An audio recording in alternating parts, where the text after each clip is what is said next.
Welcome to Goddard Adventure and Goddard Garage. In this video, we're going to cover the necessary steps to fit 32 to 33 inch tires on our Honda Passport. These same steps apply to most iVTM4 Hondas. I hope you guys find this video useful and proceed at your own risk.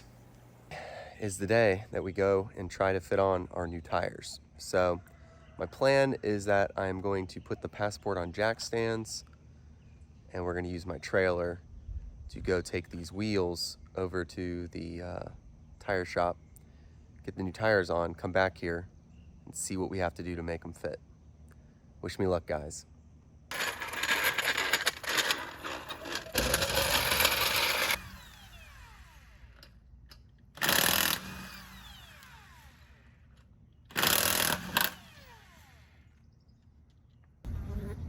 Just scratched the wheel for the first time.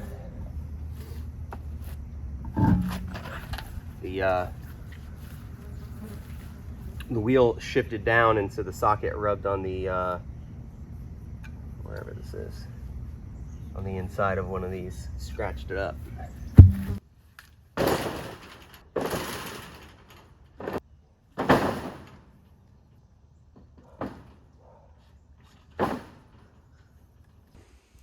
All right, we're back from the tire shop, and I have to say these Goodyear Duratrac Kevlar reinforced Duratrac RTs, they're looking mighty fine. Now we just have to see if we can get them to fit.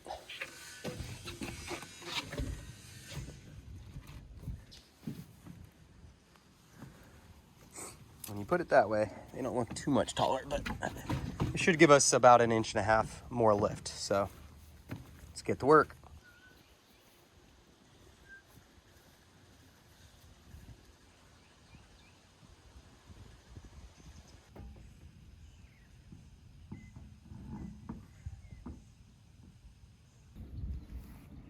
All right, so ironically, the fitment in the back actually looks a little tighter than the front, especially on this side. So we'll have to drop it down, and the goal and the plan, I already know some of the metal that I need to cut out of here, but my goal is to try to have the plastic preserved so that I can use my heat gun and mold it back so it still looks factory, so you can't see the cut. That's what the goal is. But what I'm gonna do is throw on the other tire, and we're gonna let the car down. I'm gonna move it backwards and forwards just a little bit to let it all settle out, and we'll have to look at all the different clearance issues that we have to take care of. All right, what is this monster truck you built? We're just gonna drive off the road and then back on the road straight. Yeah, the clearance is insane under that. It's more than our Pilot, I could almost guarantee. So the clearance in the back is definitely tight, but it's in. It's tight but in. Yeah, but when you hit bumps, will it not just like bump right into that? We're gonna test that. But the real question is, the front doesn't look like it needs nearly as much trimming as I was anticipating. But so what I'm gonna do now is I'm gonna lift the car back up, and we're gonna turn the wheels. We're testing the clearance on the turning, and it's this hump that comes out right here is where it catches. Other way. And right there. All right, so that is what we've got to take care of. So the next thing I'm gonna do is take off this plastic liner right here. We're gonna cut the metal. I've got a picture I'm kind of working off of. We're gonna cut the metal, and then I'm going to try to make a way for this liner to get fastened back in so it looks stock. All right, so we are gonna take off the liner here first, kind of peel it back so we can get some more access, just like we did before. I will say this might be the side that I show to you guys, because this is my second side, but if I'm gonna be showing you guys how to do this, it's probably gonna be better to see my second side where I have more experience. So let's see if we can make a little bit of a how to trim your Honda Passport, Honda Pilot, Honda Ridgeline guide. I don't think anybody's actually filmed this process and posted it for the average person to see. Obviously, this is not for the faint of heart.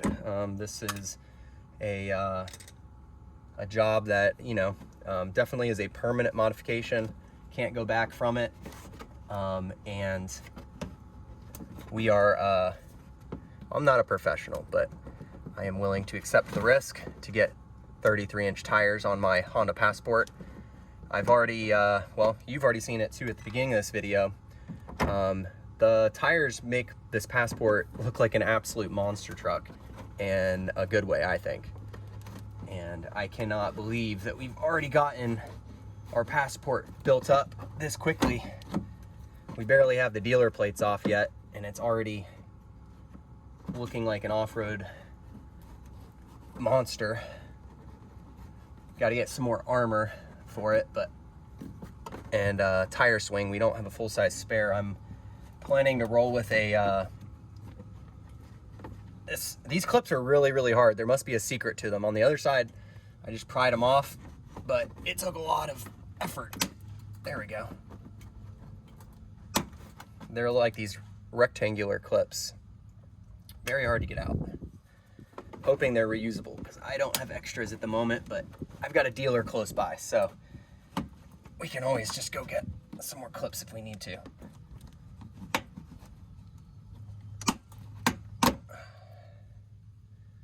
I don't know the trick to these. All right, so those screws, 2 clips, that lets you kind of pull this thing out and suspend it up. Take out this little drain plug here. And the gist of the cut is that we're gonna come up, and I think I went like this because I wanted that tab there. I'm gonna use that for a zip tie. And then down.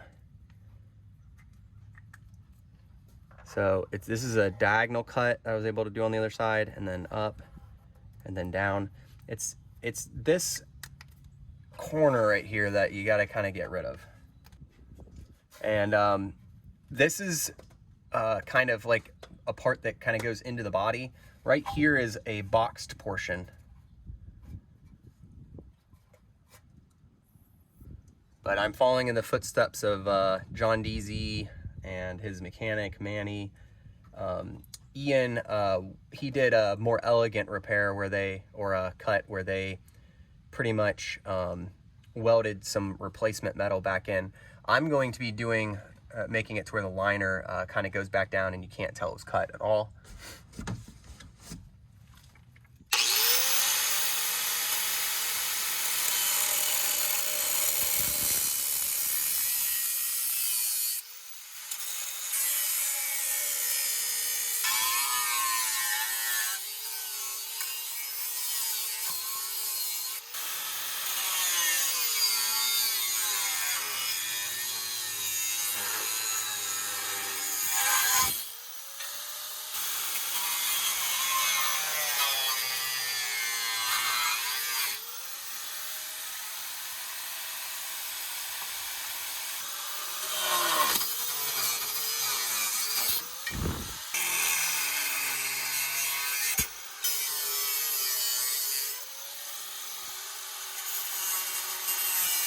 It's looking pretty good.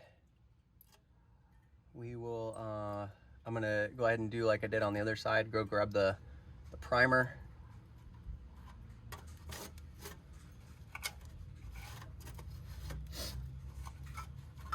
So it's not too hard to get in here, so if I find that it's still rubbing a little bit, I can try to fine tune it, but we are getting ready for a soccer game right now, so I'm inclined to give it a run like it is right now.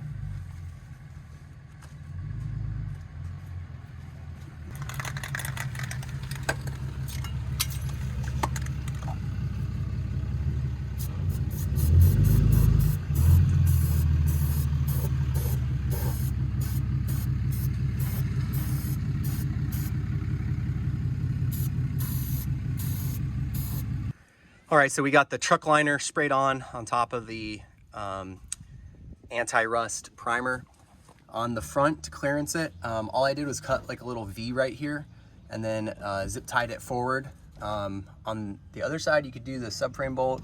Yeah, so you can do a long zip tie and do it around the subframe bolt. That should be enough room up here. And now we're gonna work on getting the plastic put down.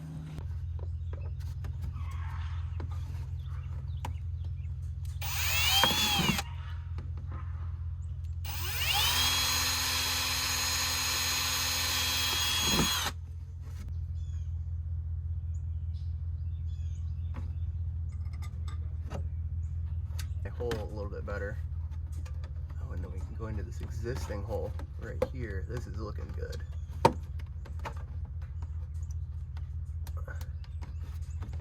that's looking really good. So that sucked it in really nicely right there. So you don't need this hole. You just need a hole above that hole. And then I think I'm gonna do one more hole right here, pull that in.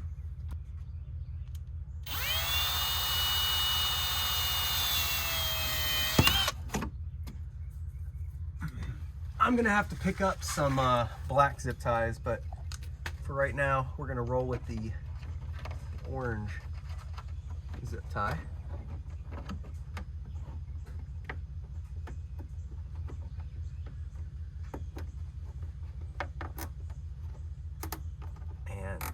Just like that. I think we probably have it sucked in enough to be out of the way. All right, so this is our little flexing zone. I'm gonna try to flex the suspension here a little bit.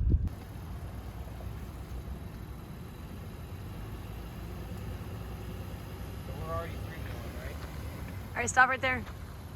We're already lifting a tire, right? In the back? A little bit. A little bit. That one is the back Yeah, one. we still have our sway bars connected, and I think for right now I'm planning on keeping it that way. Yes, you should. So. Yeah, it tucked up pretty good, I guess.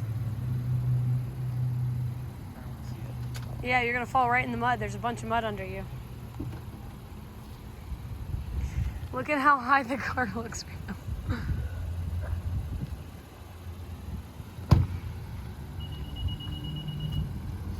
Yeah, that's not bad, and it did tuck up pretty good, but you can see that it clearly doesn't use up that much more of the articulation or the wheel well. Yeah. Say it again. I said, let's see if I can get in here without making a mess. Ugh. Oh my. I got mud in our car for the first time. Oh, come on, man.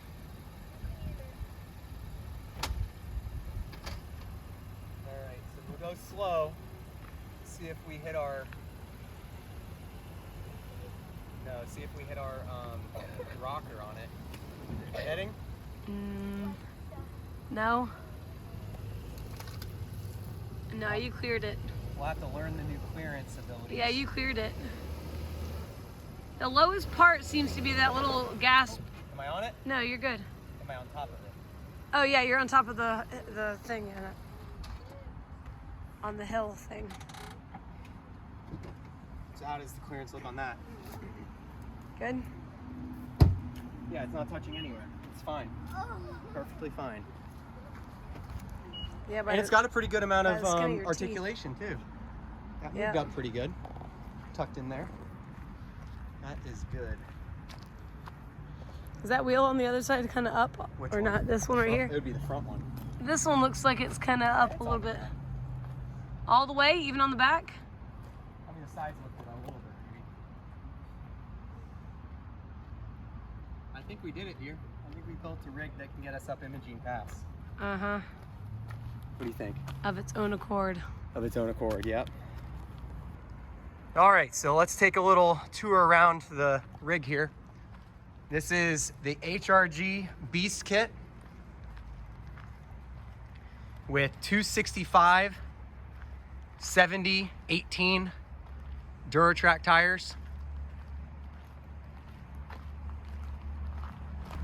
Flexing on a piece of asphalt here.